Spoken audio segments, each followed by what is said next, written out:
अस्सलाम वालेकुम नाजरीन, आप देख रहे हैं INN चैनल। मैं हूं शेख अहमद अली। आज की खास बात में हम देखेंगे कई अहम कौमी और बैनुल अक़वामी खबरें। कांग्रेस कायद रणदीप सिंह सुरजेवाला ने कहा कि बीजेपी लीडर मल्लिकार्जुन खड़गे और उनके पूरे खानदान को कत्ल करने की साजिश की जा रही है। उन्होंने कहा कि चित्तापुर के एक लीडर जो PM मोदी के भी पसंदीदा हैं, उन्होंने मल्लिकार्जुन खड़गे और उनके खानदान को कत्ल करने का बयान दिया। सुरजेवाला ने कहा कि बीजेपी इस हद तक गिर गई कि वो मल्लिकार्जुन खड़गे को मारना चाहती है। उन्होंने कहा कि कर्नाटका के अवाम ने बीजेपी को मुसरिद कर दिया। इससे बीजेपी परेशान है और कर्नाटक के लोग कांग्रेस पर अपना सारा प्यार निछावर कर रहे हैं और बीजेपी ये बात हजम नहीं कर पा रही है। सुरजेवाला ने हफ्ते के रोज बेंगलुरु में प्रेस कॉन्फ्रेंस की और एक ऑडियो क्लिप सुनाई। उन्होंने दावा किया कि इसमें सुनाई गई आवाज कर्नाटका की चितपुर सीट से बीजेपी के उम्मीदवार मणिकांत राठौर की है। क्लिप में खड़गे और उनके खानदान को खत्म करने की बात कही जा रही है। सुरजेवाला बोले कि मणिकांत राठौर PM मोदी और CM बोम्मई के चहीते हैं। राठौर ने पहले भी कांग्रेस सदर मल्लिकार्जुन खड़गे के बेटे और चितपुर से पार्टी उम्मीदवार प्रियंक खड़गे को जान से मारने की धमकी दी थी। पिछले साल 13 नवंबर को उन्हें गिरफ्तार भी किया गया था, हालांकि बाद में उन्हें जमानत पर रिहा कर दिया गया। इस पूरे मामले पर कांग्रेस की तर्जुमान सुप्रिया श्रीनेत ने भी बीजेपी हुकूमत को शदीद तनकीद का निशाना बनाया। दोस्तों, शायद आज देश के प्रजातंत्र के इतिहास में सबसे दुखद दिन है। बुरी तरह से हार का सामना कर रही भारतीय जनता पार्टी के नेताओं ने अब कर्नाटक में भारतीय राष्ट्रीय कांग्रेस के राष्ट्रीय अध्यक्ष श्री मल्लिकार्जुन खड़गे, उनकी धर्मपत्नी और उनके पूरे परिवार को कत्ल करने का प्लान बनाया है। क्या राजनीति इससे भी अधिक गिर सकती है? मोदी जी बहुत छटपटा और विचलित हैं। पूरी भाजपा चिंतित है क्योंकि 6.5 करोड़ से अधिक कर्नाटक के हमारे भाई बहनों ने यह मन बना लिया है कि वो भाजपा को पूरी तरह से खारिज कर रहे हैं। हार का सामना कर रही भाजपा अब कत्ल पर उतर आई है। गाली गलौज की भाषा तो वो इस्तेमाल करते थे, झूठ और फरेब का और प्रपंच का इस्तेमाल तो वो करते थे। पर आज दुख की बात है कि भाजपा के चित्तापुर के उम्मीदवार का ऑडियो सामने आया है जिसमें साफ तौर से भाजपा के नेता न केवल गंदी गालियां और भाषा का इस्तेमाल कर रहे हैं खड़गे साहब और उनके परिवार के लिए, बल्कि श्री मल्लिकार्जुन खड़गे, उनकी धर्मपत्नी और उनके पूरे परिवार का सफाया करने की बात कर रहे हैं। कर्नाटक की जमीन से उठकर देश की राजनीति के शीर्ष पर पहुंचे श्री मल्लिकार्जुन खड़गे और कर्नाटक के लोगों के प्रति भाजपाई नफरत का इससे बड़ा सबूत कोई नहीं हो सकता। और यह डिजाइन है क्योंकि भाजपा को यह पच नहीं पा रहा कि दलित समाज का एक व्यक्ति,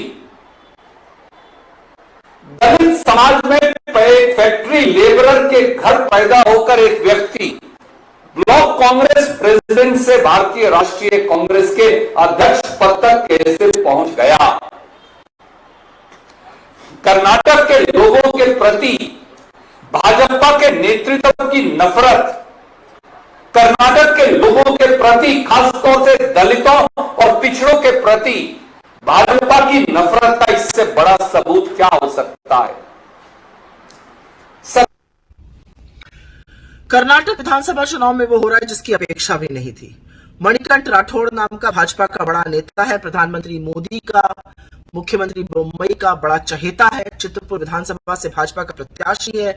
40 से ज्यादा केसेस दर्ज हैं इसके खिलाफ। तेलंगाना, महाराष्ट्र, कर्नाटक के पुलिस स्टेशन में उसमें धोखाधड़ी का मामला है, उसमें शांति भंग करने का मामला है, उसमें घोटाला है अन्य का, लेकिन सबसे बड़ा उसमें हत्या का भी मामला है और जानलेवा हमलों के मामले हैं। ये व्यक्ति एक ऑडियो टेप पर यह कहता हुआ पाया जाता है कि ये कांग्रेस अध्यक्ष खड़गे जी और उनके पूरे परिवार का सफाया कर देगा। मतलब क्या इस बात का? क्या कर्नाटक में आगामी हार देखकर अब भाजपा के लोग हत्या पे उतर आए हैं? आप कर्नाटक के भूमिपुत्र की हत्या की साजिश रचेंगे और इस पर पूरी तरह से मौन रहेगी भारतीय जनता पार्टी? ये किस तरह के लोग हैं? हमने ऑलरेडी इलेक्शन कमीशन में इसकी याचिका दी है और हम जानना चाहते हैं कि आज कर्नाटक की पुलिस, इस देश का प्रधानमंत्री, कर्नाटक का मुख्यमंत्री और इस देश का चुनाव आयोग क्या करेगा? एक दलित का उत्थान आपसे बर्दाश्त नहीं हो रहा है क्योंकि खड़गे जी एक मिल मजदूर के लड़के थे और आज वो कांग्रेस के अध्यक्ष हैं। ये बात आपसे पच नहीं पा रही है। लगातार आप उनकी अवहेलना करते हैं, लगातार आप उनकी अवमानना करते हैं और आज आप उतर आए हैं हत्या की बात करने पर। मोदी जी, आपके चहेते ने हत्या की बात करी है, आपके चहेते ने खड़गे जी के पूरे परिवार के सफाया करने की बात करी है। जानना अब यह है कि आप इसके बारे में क्या कीजिएगा। क्या आप इस पर एक्शन लीजिएगा? क्या आप इस पर चुप्पी तोड़िएगा? क्या आप इस देश के, कर्नाटक के भूमिपुत्र, इस देश के एक बड़े दलित कद्दावर नेता से माफी मांगिएगा? और इससे पहले मैं जानना चाहती हूं पुलिस इस पूरे मामले में क्या करेगी। कर्नाटक विधानसभा चुनाव में वो हो रहा है जिसकी अपेक्षा भी नहीं थी। मणिकंठ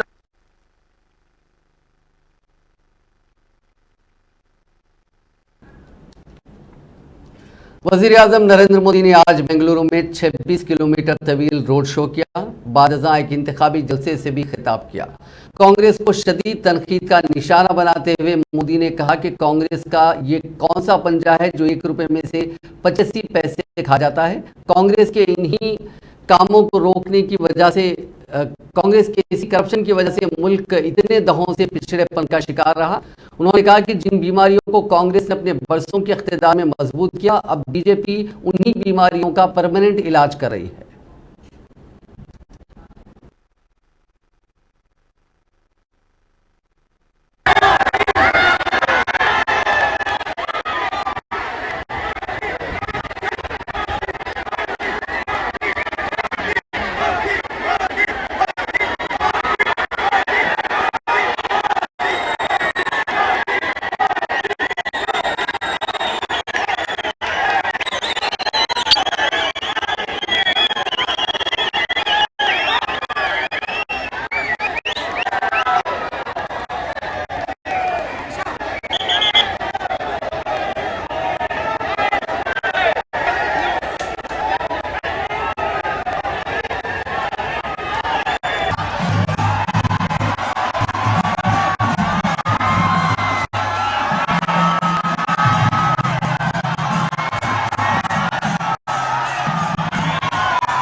मरकजी वज़ीर दाखिला अमित शाह ने हफ्ते को कर्नाटका के सवदत्ती यल्लम्मा में एक इंतखाबी मुहिम में हिस्सा लिया। उन्होंने वहां कांग्रेस पर हमला बोलते हुए कहा कि Congress party popular front of India के एजेंडे पर चलती है, सिर्फ ये लोगों को रिझाने की सियासत करती है। कांग्रेस पार्टी ने हमेशा नॉर्थ कर्नाटका के किसानों के साथ नाइंसाफी की। जब भी कांग्रेस हुकूमत आई, उन्होंने किसानों पर गोलियां और लाठियां चलाई। वहीं हमारी डबल इंजन की सरकार हर साल 10,000 रुपए किसानों के अकाउंट में डाल रही है।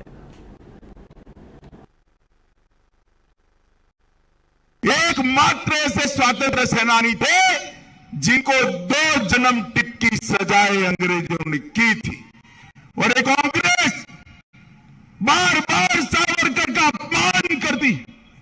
उनको इतिहास मालूम नहीं है।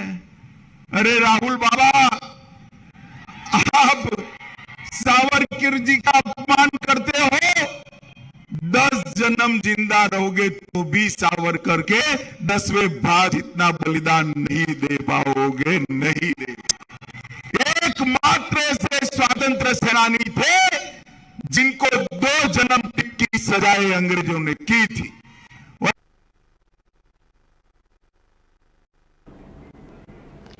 कांग्रेस की साबिक सदस्य सोनिया गांधी ने आज कर्नाटका के हुबली में पार्टी के इंतखाबी जलसे से खिताब किया। एक लंबे अरसे के बाद सोनिया गांधी इंतखाबी मुहिम में शामिल हुई हैं। आज के इस जलसे से कांग्रेस सदर मल्लिकार्जुन खड़गे और कांग्रेस के साबिक सदर राहुल गांधी ने भी खिताब किया। कर्नाटका में इंतखाबी मुहिम आखिरी मरहले में है और आज राहुल गांधी ने 3 इंतखाबी जलसों से खिताब किया है। बेलगावी में पहली रैली को मुखातिब करते हुए राहुल गांधी ने दहशतगर्दी को लेकर बात की और कहा कि उनसे ज़्यादा दहशतगर्द का मतलब कोई नहीं समझ सकता।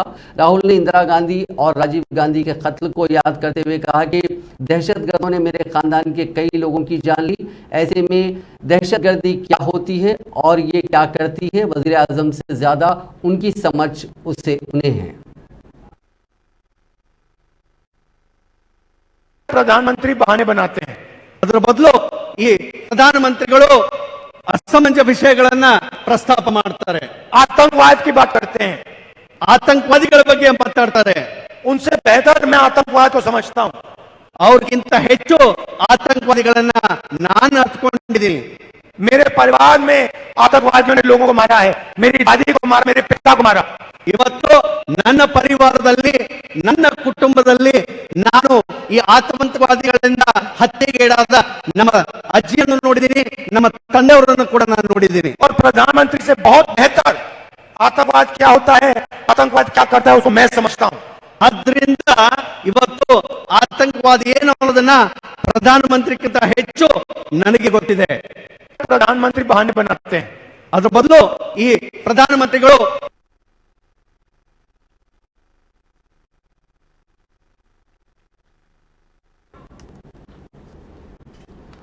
जालंधर पार्लियामेंट्री सीट के लिए ज़मीनी इंतखाबात की मुहिम चल रही है। आज जालंधर सेंट्रल में दिल्ली के वज़ीर आला अरविंद केजरीवाल और पंजाब के वज़ीर आला भगवंत मान ने हिस्सा लिया।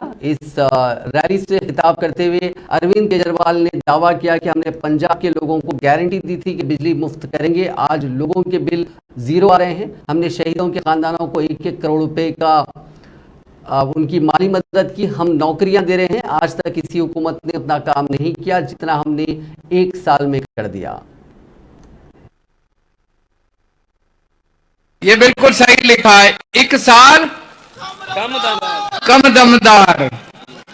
पूरे पंजाब के अंदर अभी जब हम लोगों से मिलते हैं, पंजाब के बहुत सारे लोग दिल्ली आते हैं, सब लोग दांतों के तले उंगली दबा लेते हैं। जी देखिए 1 साल में इतना काम कर दिया, इतना काम कर दिया, करा कि नहीं करा?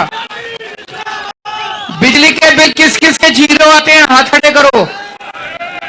देखो सबके, कैमरे वाले जरा दिखा दो, कैमरे वाले थोड़े से दिखा दो, सबके बिजली के बिल 0 आने लग गए।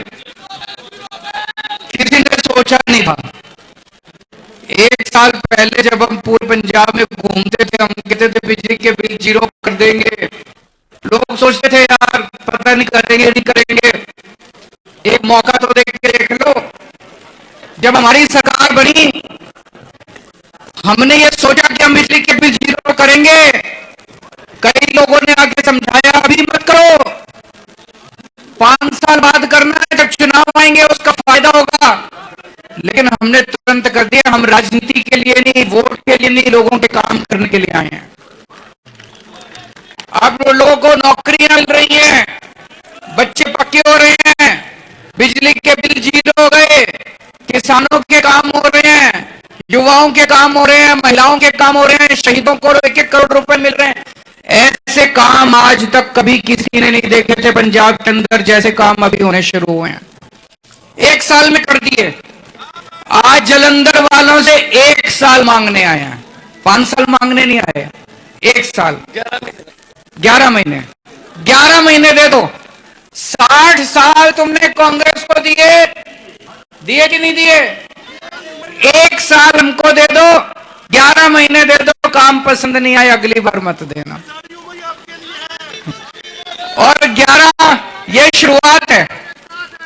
आम आदमी पार्टी आप लोगों के प्यार से, आप लोगों के स्नेह से आज राष्ट्रीय पार्टी बन गई 10 साल के अंदर। अब लोकसभा में जाने का टाइम आ गया है। लोकसभा में जब आम आदमी पार्टी का इतिहास लिखा जाएगा, जब आम आदमी पार्टी की केंद्र में सरकार बनेगी, तो पूछा जाएगा कि पहला एमपी कौन था। पहला एमपी सरदार भगवंत मान था। उसके बाद थोड़े दिन कोई एमपी नहीं रहा। उसके बाद जालंधर से पहला एमपी आम आदमी पार्टी का लोकसभा में गया। इस बार पहला एमपी जाएगा। अगली साल ऐसा अच्छा काम करके दिखाएंगे, 13 के 13 एमपी पंजाब से लोकसभा के अंदर जाएंगे। ये बिल्कुल सही लिखा है। एक साल कम दम।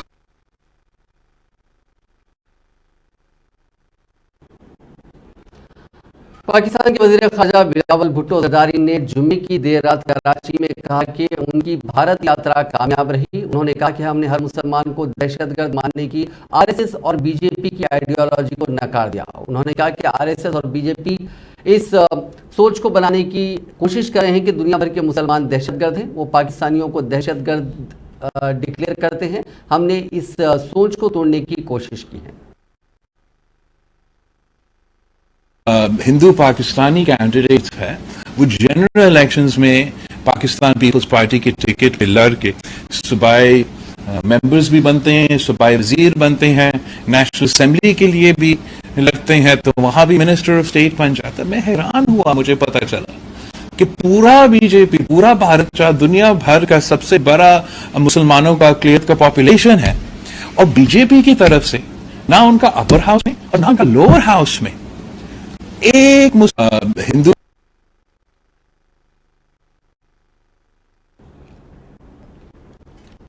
वजीर खारजा डॉक्टर एस जयशंकर ने अपने पाकिस्तानी हम मनसब बिलावल भुट्टो जरदारी को दहशतगर्दी की सनत को फरोग देने वाला, जवाब फराहम करने वाला और तर्जुमान करार दिया।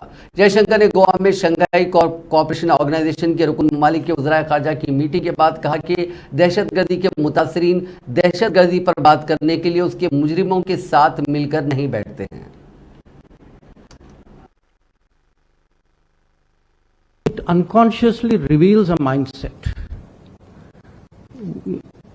What does weaponizing something mean? It means that the activity is legitimate and somebody is weaponizing it. So you say you are weaponizing trade, you are weaponizing technology. Somebody says you are weaponizing terrorism, that means they think terrorism is legitimate, that we should not weaponize it.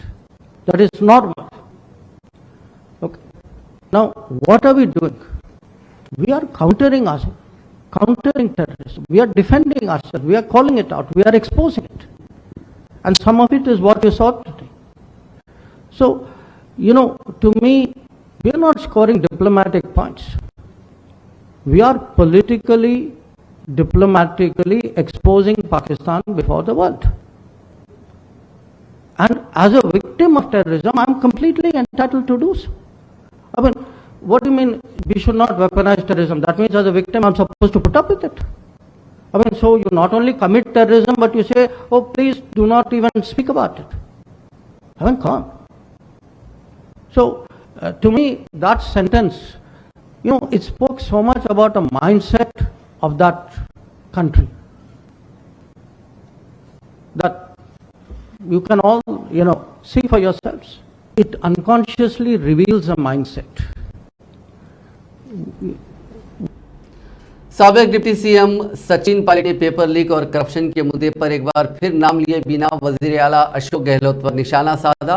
Barmer में वजीर हेमाराम चौधरी के बेटे की याद में बनाए गए hostel के इनॉग्रेशन के मौके पर पायलट ने कहा कि आज रियासत में कहीं लूटपाट और करप्शन होता है और उसके खिलाफ हमें आवाज़ बुलंद करनी पड़ेगी। मैंने करप्शन के खिलाफ आवाज़ बुलंद की है। हो सकता है कि कुछ लोगों को ये बात पसंद नहीं आई हो, लेकिन मुझे इसकी कोई परवाह नहीं है। मैं करप्शन के खिलाफ लड़ाई लड़ता रहूंगा। होती है, भ्रष्टाचार होता है, उसके खिलाफ हमें आवाज बुलंद करनी पड़ेगी। मैंने भ्रष्टाचार के खिलाफ आवाज बुलंद करी। हो सकता है कि लोगों को बात पसंद नहीं आई हो, लेकिन मुझे कोई परवाह नहीं है। मैं भ्रष्टाचार के खिलाफ अपनी लड़ाई लड़ता रहूंगा, और आप सब लोगों के लिए, क्योंकि दीमक की तरह हमको ये पाठ होती है, भ्रष्टाचार होता है।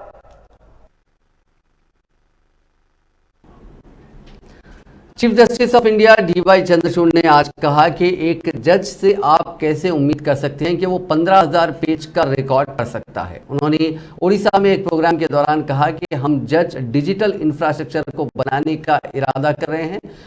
वो पहला पेपरलेस कोर्ट है, दूसरा वर्चुअल कोर्ट। आजकल ज्यादातर हाई कोर्ट यूट्यूब पर लाइव स्ट्रीमिंग कर रहे हैं। पटना हाई कोर्ट के जस्टिस का एक ऑप्शन था जिसमें वो आईएएस ऑफिसर से ये पूछ रहे थे कि उन्होंने सही कपड़े क्यों नहीं पहने। गुजरात हाईकोर्ट के जस्टिस एक वकील से कह रहे थे कि वो मामले के लिए तैयार होकर क्यों नहीं आए। यूट्यूब में बहुत सारी फनी चीज़ें चल रही हैं जिन्हें रोकने की ज़रूरत है, क्योंकि कोर्ट में जो होता है वो बेहद संगीन मामला है। हम जो लाइव स्ट्रीमिंग कर रहे हैं उसका एक दूसरा पहलू भी है। एक जज के तौर पर हमें सीखने की ज़रूरत है। कोर्ट में हम जो भी बोलते हैं उसका ध्यान रखना होगा, क्योंकि वो जनता के दायरे में आता है।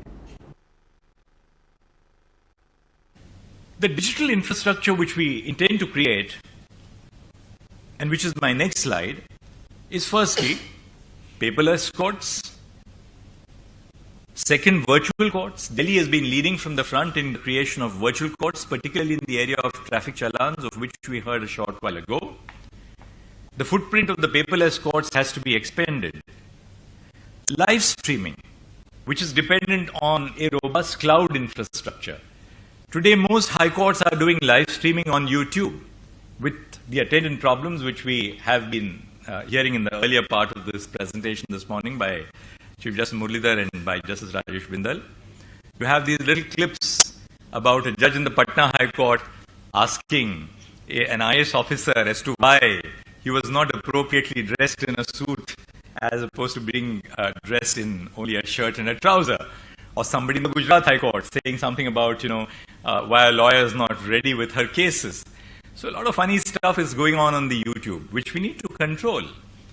Because this is serious stuff. What happens in the court is extremely serious stuff. Live streaming that we are doing has a flip side. We as judges need to be trained ourselves, because we are now working in the age of social media. Every word which we say in the court is up on the public realm, which we realize when we are hearing the Constitution bench arguments. Very often citizens don't realize that what you say in the course of a hearing of a case is to open up a dialogue. It doesn't reflect what you're going to ultimately decide necessarily in every case. In some cases it may, in some cases it may. Manipur में भड़कने वाले तशद्दुद की आग में कई अफराद की जान चली गई। एक रिपोर्ट में ज़राए के हवाले से दावा किया गया है कि मणिपुर में अब तक 54 अफराद जान की बाजी हार चुके हैं, जिनमें से 16 की लाशें चौराचंद्रपुर जिले अस्पताल के मुर्दाखाने में रखी गई हैं, जबकि 15 लाशें Jawaharlal Nehru institute of medical sciences Imphal east में हैं। इसके अलावा इम्फाल वेस्ट में लामफेल के इलाका इंस्टीट्यूट ऑफ मेडिकल साइंसेज ने 23 लोगों की मौत की तस्दीक की है। सूरत हाल पर काबू पाने के लिए रियासत में फौज और आसाम राइफल्स के तकरीबन 10,000 जवानों को तैनात किया गया है। एक और ये खबर आई है कि बरादरियों के दरमियान लड़ाई में कई लोग मारे गए हैं। इसके अलावा तकरीबन 100 अफराद जख्मी हुए हैं। हालांकि पुलिस इसकी तस्दीक करने को तैयार नहीं है। बताया गया कि लाशें इम्फाल ईस्ट एंड वेस्ट और दीगर इलाकों में रखी गई हैं। साथ ही गोली लगने से जख्मी होने वाले कई लोगों का इलाज रिम्स और Jawaharlal Nehru institute of medical sciences में जारी है। कशीरा इलाकों में फंसे जुमला 13,000 अफराद को बाहिफाजत निकालकर फौजी कैंपों में भेज दिया गया है। आर्मी पीआरओ ने कहा कि सिक्योरिटी फोर्सेस की फौरी कार्रवाई की वजह से तशद्दुद से मुतासरा इलाकों को मुख्तलिफ अक़लियती इलाकों से लोगों को बचाया गया है।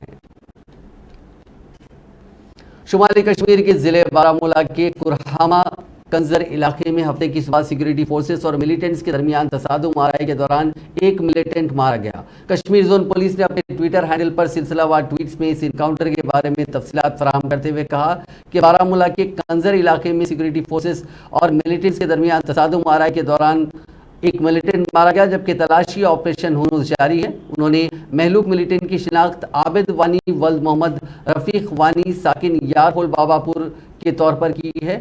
पुलिस ने बताया कि महलूक मिलिटेंट लश्कर तैयबा नामी मिलिटेंट तंजीम के साथ वाबस्ता था और उसकी तहवील से एक AK-47 राइफल और कुछ काबिल एतराज़ मवाद बरामद किया गया। बारिश का मौसम अभी कुछ दिन और बना रह सकता है। महकमे मौसमियात ने जुम्मे को इंतबाह जारी किया था कि 7 से 9 मई के बीच बंगाल की खाड़ी यानी बे ऑफ बंगाल से एक तूफान मोजा एक्टिव हो जाएगा। इसकी वजह से न सिर्फ मुल्क के शुमाली हिस्से में बारिश होगी, बल्कि मध्य प्रदेश, छत्तीसगढ़, उड़ीसा, बिहार, झारखंड और वेस्ट उत्तर प्रदेश में अगले 4 दिन तक मौसम खराब रह सकता है। ऐसे में महकमे मौसमियात ने मछुआरों को अगले 4 दिनों तक समंदर से दूर रहने की सलाह दी है।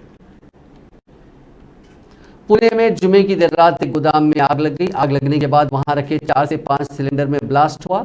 इस वाकये में 3 लोगों की मौत हो गई। पुलिस के मुताबिक रात 11:45 पर शहर के वाघोली इलाके के उबले नगर में आग लगने का वाकया पेश आया। गोदाम में शादी की तकरीब के लिए सामान रखा हुआ था। इस गोदाम के ठीक पीछे इंडियन गैस का भी गोदाम है, जहां 400 सिलेंडर रखे हुए थे। गोदाम के आसपास रहने वाले लोगों को वहां से निकाला गया, साथ ही पूरे इलाके को भी खाली कराया गया।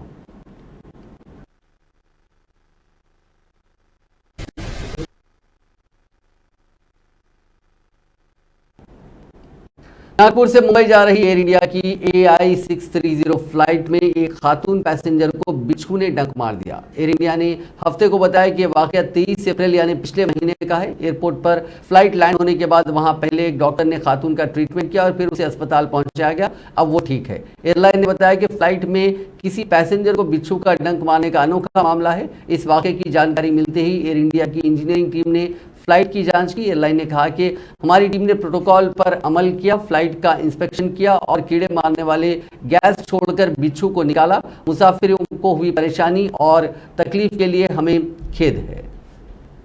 नेशनल टेस्टिंग एजेंसी की जानिब से नीट UG का इनेकाद 7 मई को किया जा रहा है। इस साल ये इम्तिहान मुल्क के 499 शहरों में और मुल्क के बाहर 14 शहरों में मुनक्किद किया जा रहा है। ये इम्तिहान 13 जुबानों में दोपहर 2 बजे से शाम 5:20 तक होगा। जुमला 720 नंबरों के 100 पेजेस को हल करना होगा।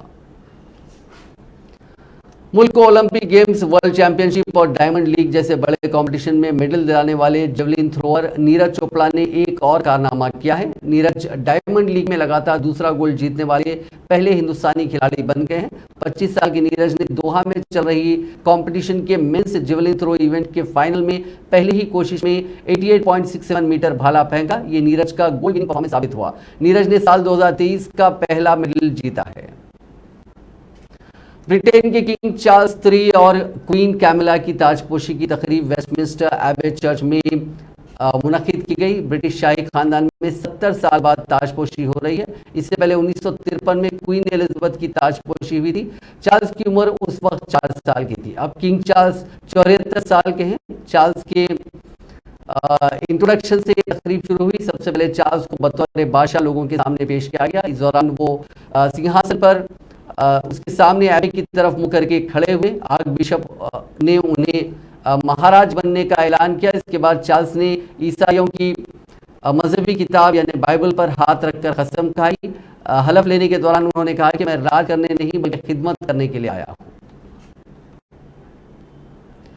जापान के इशिकावा सूबे में जुमे को 6.5 यानी 6.5 शिद्दत के ज़लज़ले के बाद आफ्टर शॉक्स और बारिश के ताल्लुक से हफ्ते को हाई अलर्ट जारी किया गया। जापान के मौसमियाती एजेंसी ने खबरदार किया कि जुमे की सहपहर इब्तदाई ज़लज़ले के बाद तकरीबन 1 हफ्ते के दौरान मजीद झटके आ सकते हैं। जापानी रिक्टर स्केल पर ज़लज़ले की शिद्दत नोटो जजीरा नुमा के शहर सुजू में 6 से ऊपर रिकॉर्ड की गई। सुजू में जुमे को आने वाले ज़लज़ले में सीढ़ी से गिरने से एक 65 साल शख्स हलाक और 22 जख्मी हो गए।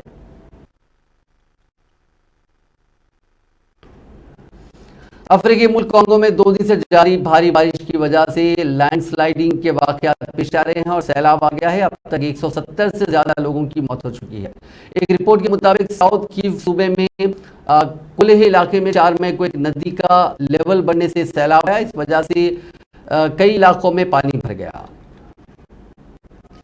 7 हफ्ते की डेनवर कोलमैन को अभी खबर ही नहीं है कि वो कितने बड़े चमत्कार की वजह से दुनिया में आ सकी है। जब ये बच्ची माँ की कुक में थी उसी दौरान इसके ब्रेन की सर्जरी हुई। बोस्टन के करीब रहने वाली इस बच्ची ने इस सर्जरी में शामिल होकर तारीख रची है। इस हॉस्पिटल में बच्ची का पैदाइश से पहले ब्रेन सर्जरी की गई है, जो कि सबसे अनोखा वाकया और दुनिया में ऐसा पेश आने वाला पहला वाकया है। फिलहाल बच्ची सेहतमंद है।